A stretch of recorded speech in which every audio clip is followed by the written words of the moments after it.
Hi guys, back again with me, Austin from Boy at Heart. Today I'm going to share to you my experience on Ori Toy, Acid Rain, The Last Line of Defense, Bob, Bugs team. Alright, so this is the same lineup with the previous figure that I shared to you from Acid Rain. And it is a special line to me, like I mentioned. And in fact, this guy is the very first guy that I bought. Alright. Okay, let's have a look at the packaging first. Okay, so here's at the front of the artworks. This is the guy Bob, and oh, it is signed by Kid Law. No, I didn't meet him. I just happened to. I don't know. It was there when I bought this. Alright, I bought this from a local reseller, and it's already signed. So this is the sign of the designer himself. Right. So you see this insignia. It's actually the insignia of this team, the Bugs team.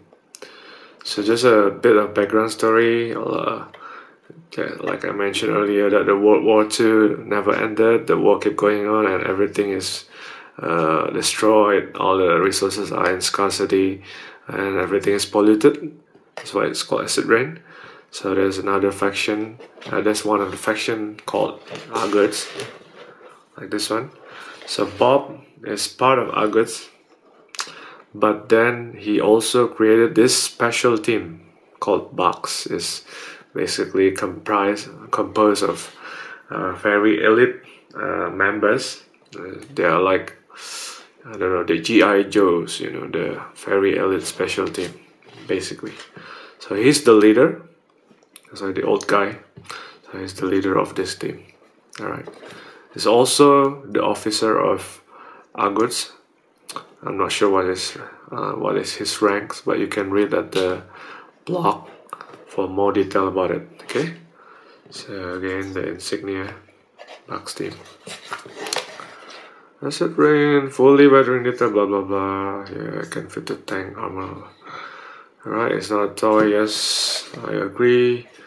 Made in China. Same style. Okay, box with the sponge inside. Okay, so let's have a look at the figure itself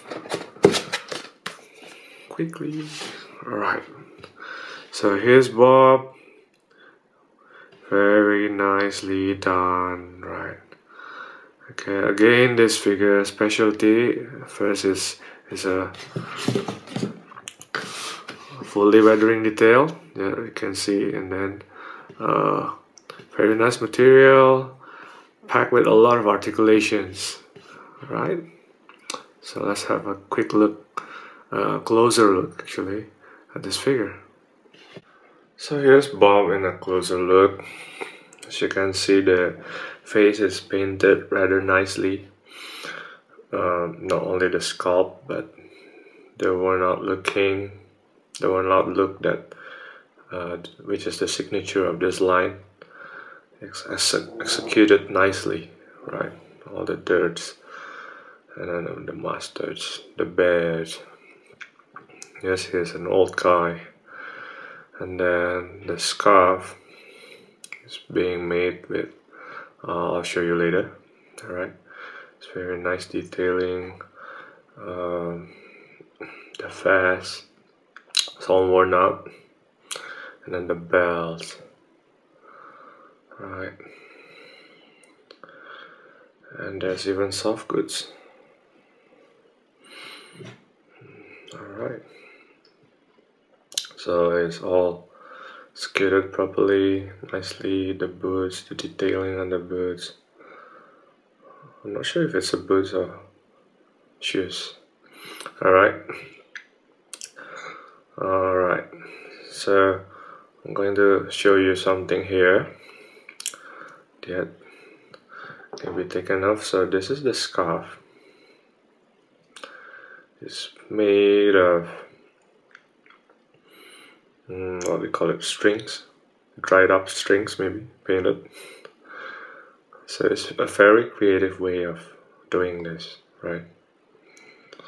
Look at that.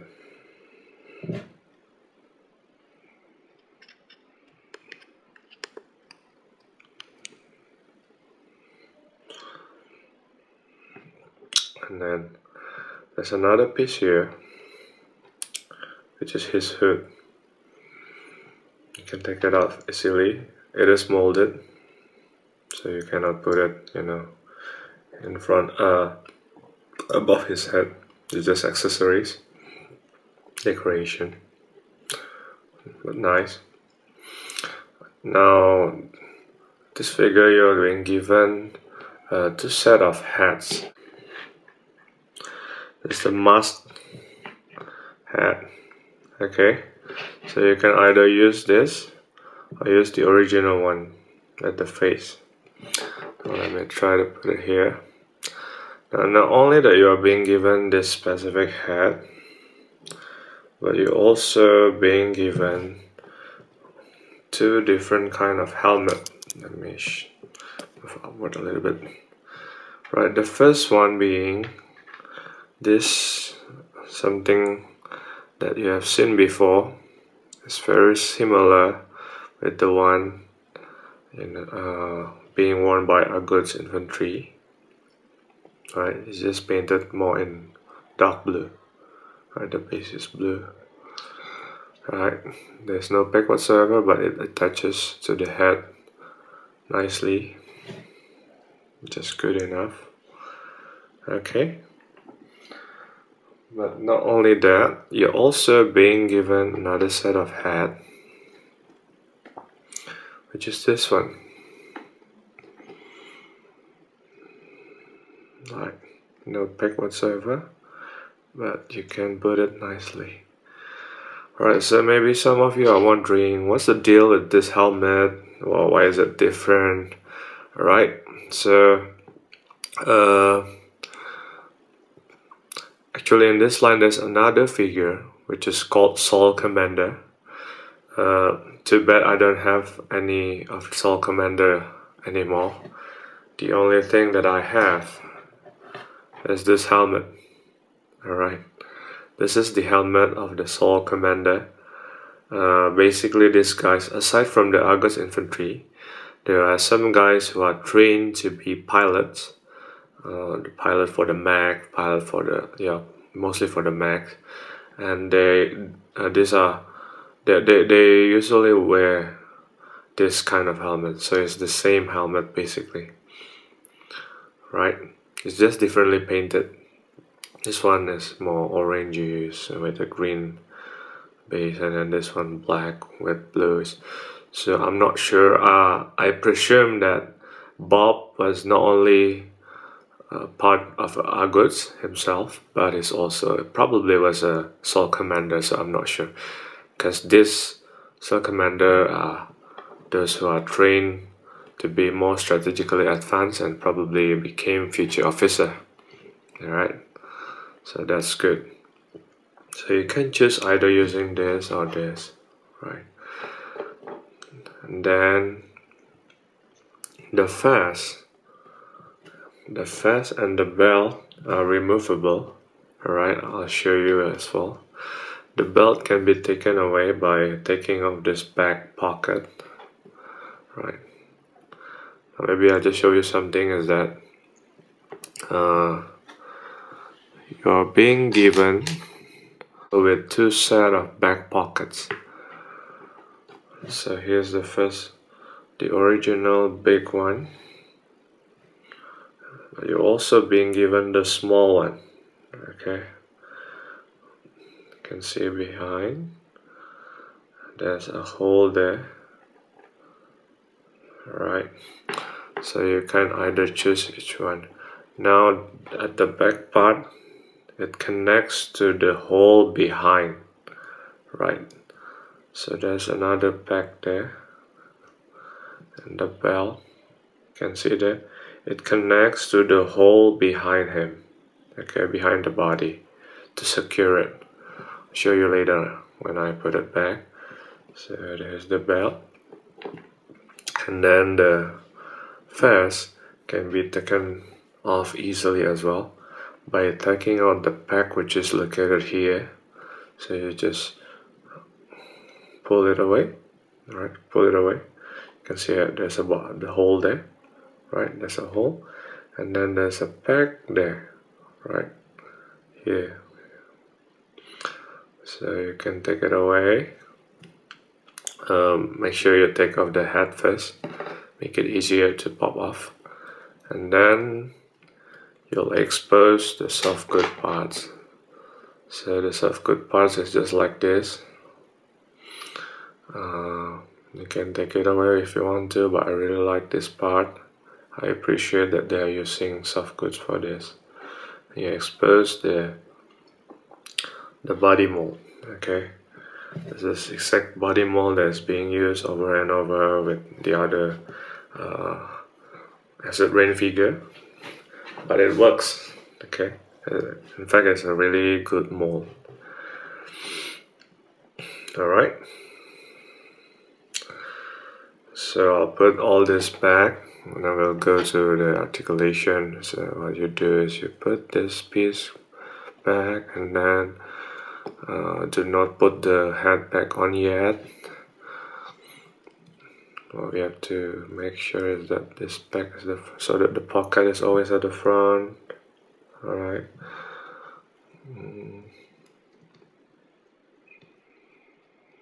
Slide it in. Make sure the soft goods are all covered. All right. And then once it is covered, you can attach the pack to the pack hole. Okay, once you have put the pack inside, so it's locked, just make sure that this part doesn't hinder the hole. Okay, so what you can do, make sure the belt is lined up properly, right? And then circling around, and firstly put the one with the pack to the pack hole first.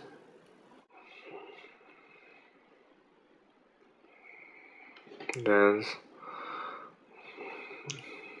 alright. And by joining these two pieces, we can put back the back pocket. So depending on your preference, you might want to put the small one, right? Like this, or like in my case, I prefer to use the original, the big one, because it's bigger. Okay. Alright, so the belt is on again.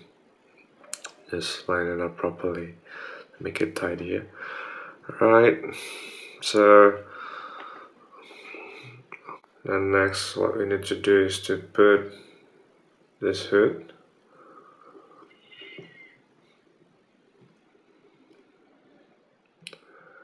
and then put the scarf back. Then we can put on the hat. Right, just press it in. Alright, voila, now he's well dressed again, right? For articulation, because of the ball jointed head, the same as always, we can turn it around. But the problem is because of the scarf and the hood behind, you cannot really move much, but there's a bit of rotation if you want to. Just keep pressing down. Okay, then due to the articulation on the neck, thank God, because of that you can still do a bit of upward motion and downward motion. It's not because of the ball jointed, but it's because of the neck joint, right? And then the hand is the same. The hand is the same, that you can turn it around, and then with the swivel, the fat doesn't really hinder the articulation, so that's good. Then the elbow, can bend it with, can you hear the click? It's very nice, right? There's a click. You can turn around, another click. Oh, nice. And then on the left hand you can see the insignia. Forgot to mention, because he's part of the box team, he's the leader. So there's a small painted detail there. And then the wrist you can turn it around. And not only that you also get a swivel, something that you would have with August infantry. That, you know, there's a small swivel which allows you to do this. Alright, there's another swivel on the left hand side, also left wrist, which allows you to do this. So these two articulation really helps when you want to hold the weapon with two hands. Then the legs, you can kick to the front that much. You can kick to the back like this much. Okay, and then because of the articulation you can do split. You know, it's ball jointed, you see. You can do split like this. Well, not so much, but this much, just enough. Okay, and then there's another rotation here. You can turn it around. Then double jointed knee, where you can also do something like this, which is very silly, but this, oops, it's okay, it pops up sometimes once in a while. In fact, this is very customizer friendly. It's very tight, actually, tight enough. Okay, right, you can do this much, right, because of double jointed knee, right. Then you can hear the clicks. It's quite tight, but it's okay, it's still safe and playable. You can also turn around the ankle 360 and then turn up a bit like this and down. There's rocker ankle as well, right, like this. So it allows for a lot of possibility, right? So you're also being given the gun, which is very similar to the one with August infantry.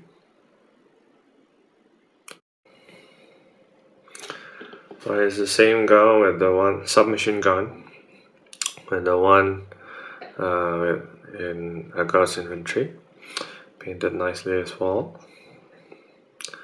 And just want to show you again that this figure can hold the gun pretty nicely. Right, just put on the rubbery hand, and then a bit of, right.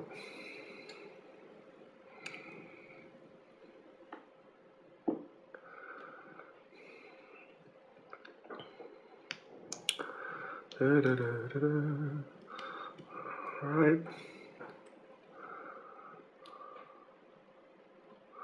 Alright, look at that.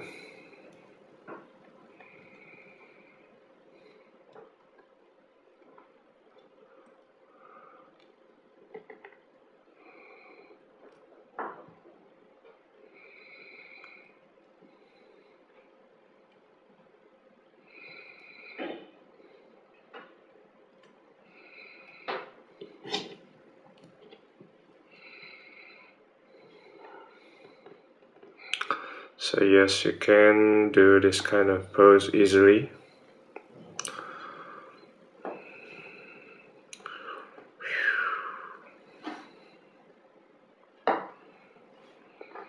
Alright. So let's measure him up. It's about 4 inch tall, the same as the August infantry. Yeah, let me show it to you. So it's very much the same because of the same, you know, the same body mold, right? Exact same body mold, as you can see. So they are very much same in height. Same with the G.I. Joe figures. Although this guy is a bit smaller, even for G.I. Joe scale. But as you can see, it's more in scale. Again, compared to Star Wars. Alright, this is a normal Star Wars figure. He's more in scale with G.I. Joe. Right. Something which more reason. Right. Jyn Erso? Well, Jyn Erso is a small girl, so you cannot compare to her. She's a lady after all. Right. And maybe that trooper. Oh, interestingly, that trooper is taller. But as you can see, this line is actually very much in scale with, you know, your 4-inch figure, 3 3/4-inch figure. So you can combine them if you want to. Right. So overall, I really like this figure. Actually, I like everything in this lineup. You know, the fact that the paint is very good. You know, this weathering theme. I'm always a sucker of, you know, post-apocalyptic theme. And then even all the rust, the articulations, the accessories, you know, all the soft goods, right? I really like the fact that Kid Law is using soft goods here. The scarf is very creative, and yeah. So I hope you guys enjoy it.